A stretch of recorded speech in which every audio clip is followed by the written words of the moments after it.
What a privilege to be here. It's awesome to share with you, with people who love God. Let me tell you what He has done for me. I was born in Sweden, and I've lived in 3 countries during my childhood.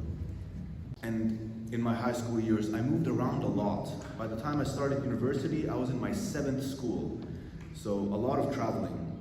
I had a very nomadic lifestyle, and the only constants in my life were my parents and the church that my mom was a part of. So my dad, he wasn't a disciple. My mom was the only disciple in the family.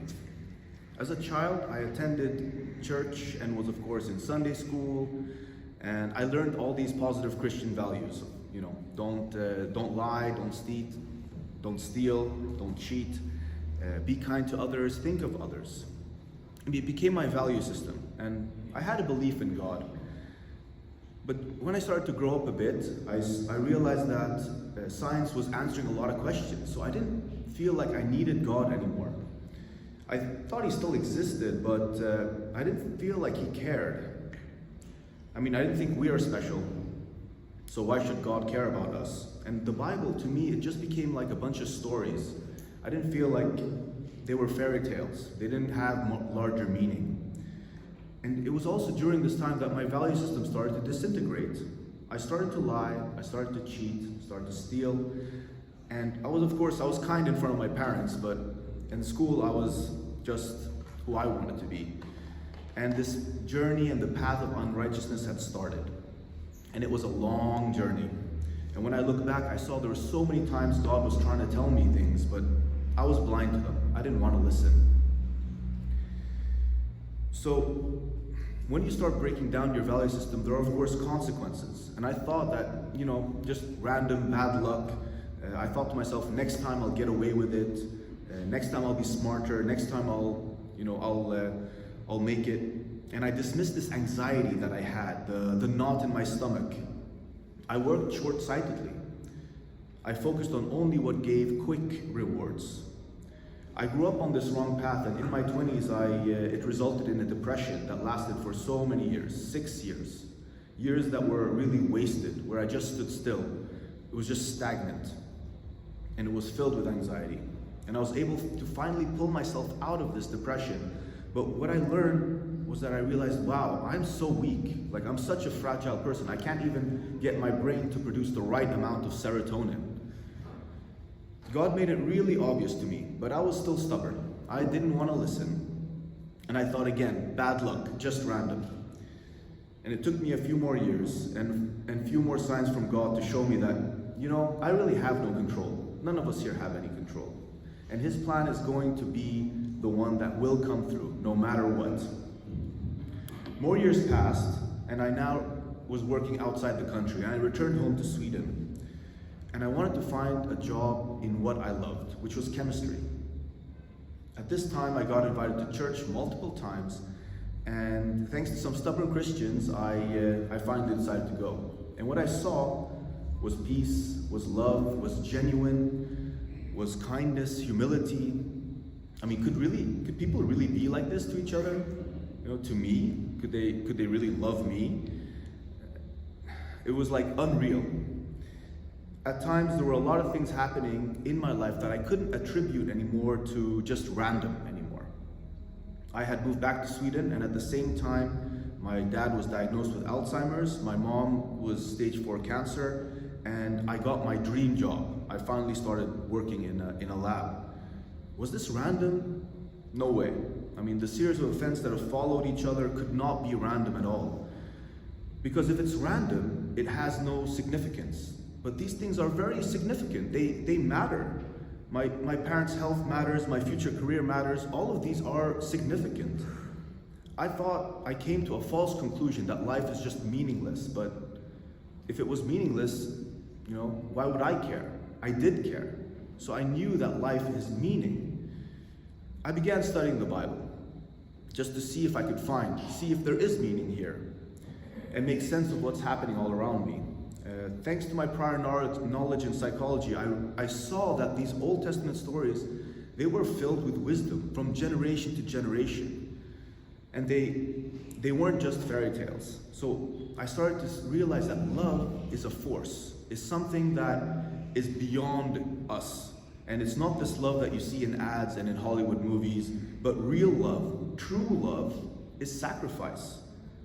And the largest sacrifice that has happened in this world is that God sent His Son to die for us. What love, so that we can be free. What love.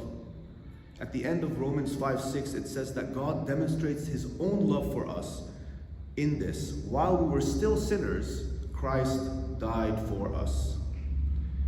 I mean, that we become free by believing this, that we receive such power from submission. It's completely contradictory to what we hear in the world. I had gone my own way. I had walked the wide path, and I did what I wanted, but I never felt strong. I never felt free. I always felt like I was a prisoner to circumstance. Even if I thought what I was doing was what I wanted, the truth was completely different. And so finally on August 17, 2018, I decided to get baptized. Amen. And shortly after, my father got baptized too. And I will never forget what my mom told me.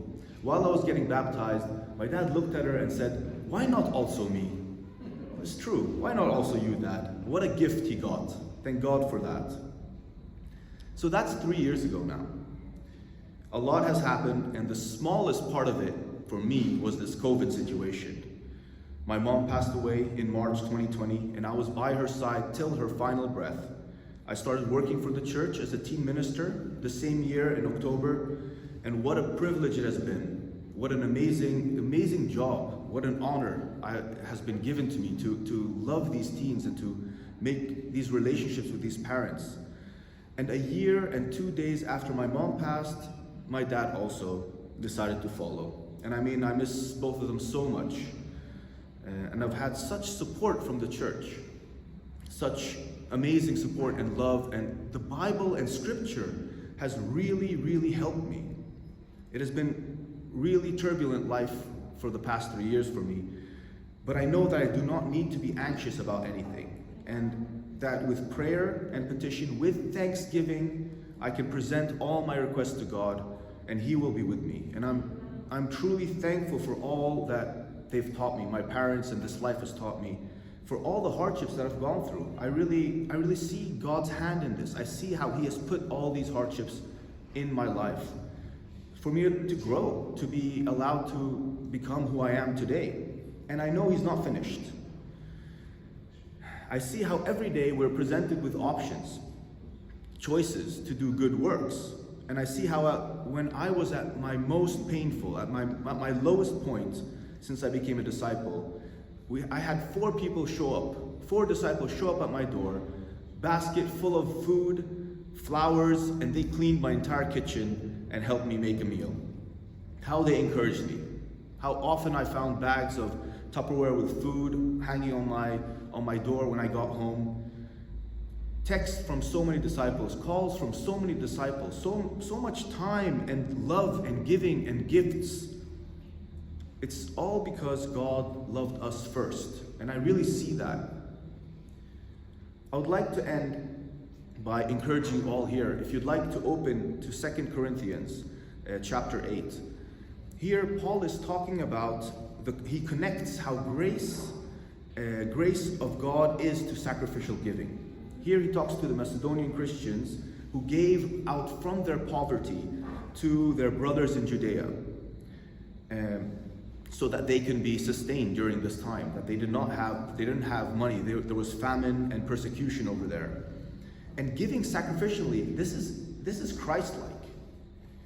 It's an evidence of the grace of God at work in us when we give sacrificially.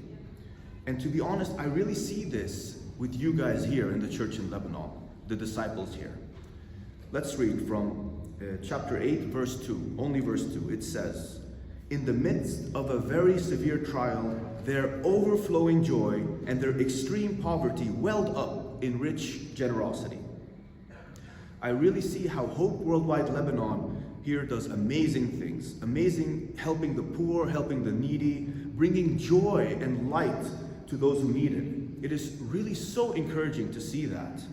And I know that every one of you here is a part of this in some way, in giving with money, in giving of your time, logistics, transportation, in being creative, wrapping presents, and just putting love into what you are doing.